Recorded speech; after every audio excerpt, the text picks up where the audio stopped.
Hello, today's audio lecture is on Chapter 3, Leadership and Management.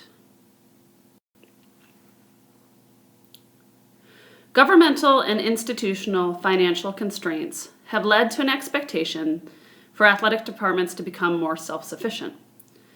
Therefore, modern-day athletic directors have absorbed many of the responsibilities and challenges typically faced by CEOs, educators, and politicians. As a result, individuals who serve as athletic directors need to be well-versed in identifying and building both revenue streams and relationships while maintaining a focus on their role as educators. An athletic director's responsibilities may include elements of being a lobbyist, designer, or fundraiser for new facilities, a legal expert when making decisions surrounding Title IX, liability, contracts, and other issues, a publicist from promoting the good in an era when bad news sells, and a strategist with respect to management and financial plans for the short and long term. Whether an AD manages a D1 powerhouse like Ohio State with a department staff numbering more than 450 employees, or a small D3 school like Regis with 35 staff members, many of the leadership demands of the athletic director position are actually the same. Issues range from dealing with competitive coaches vying for scarce department resources to the near constant scrutiny and criticism of department decisions.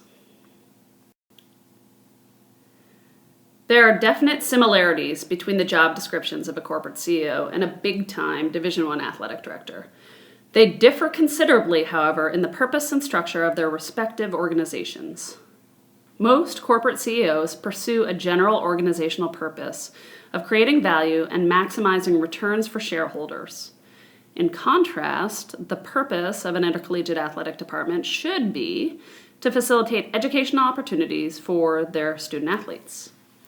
In order to ensure that the employees working in the athletic department understand the priorities and philosophies of the department, an athletic director should articulate a mission, a vision, and the core values of the department.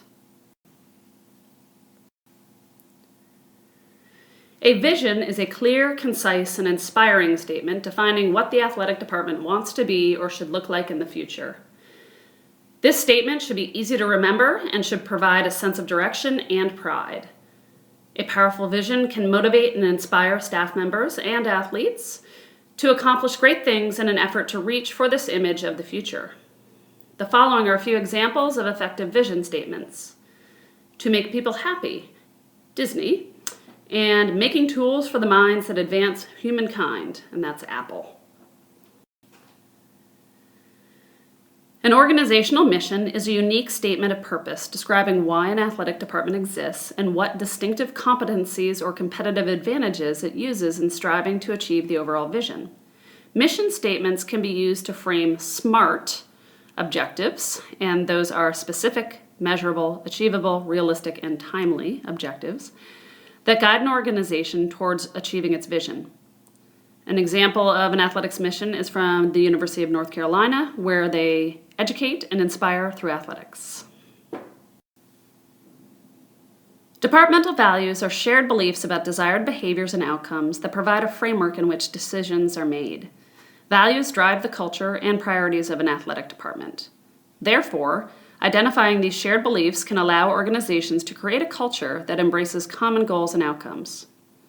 For example, if a core value was excellence, that could emphasize the importance of process and doing things the right way in every department decision or challenge.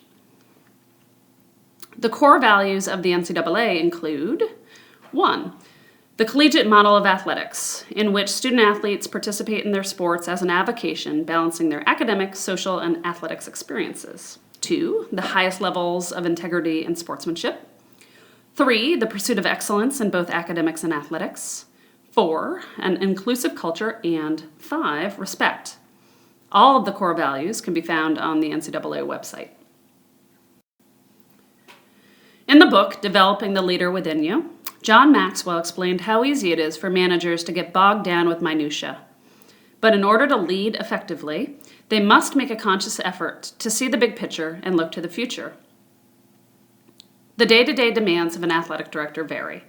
For example, it can be extremely hectic on game days. In our textbook, the authors refer to the feeling of being in the weeds, which essentially means feeling overwhelmed and pulled in different directions. When they find themselves in these situations, the AD must try to view things from the more vision-centered objective. This is also known as seeing an issue from the 30,000-foot perspective. This basically means to step back, reflect, and try to make decisions with the organization's vision in mind.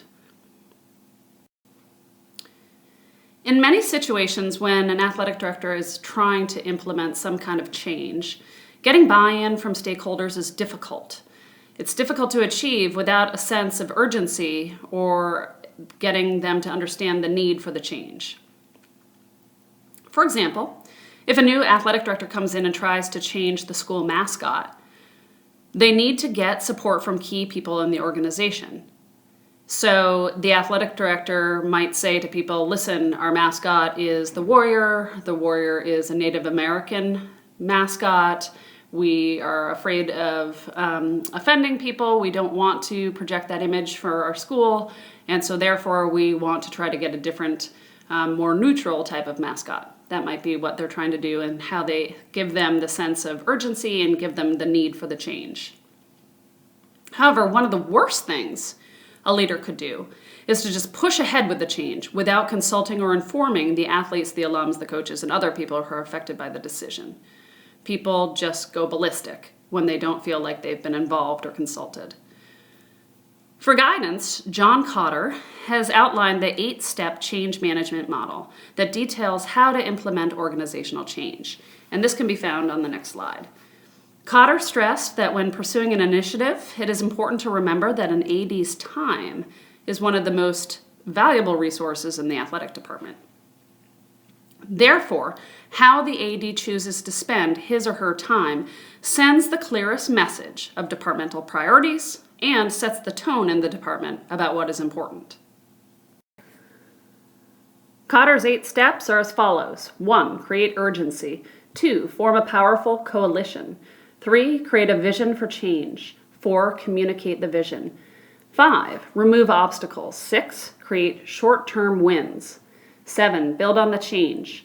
8, anchor the changes into the culture.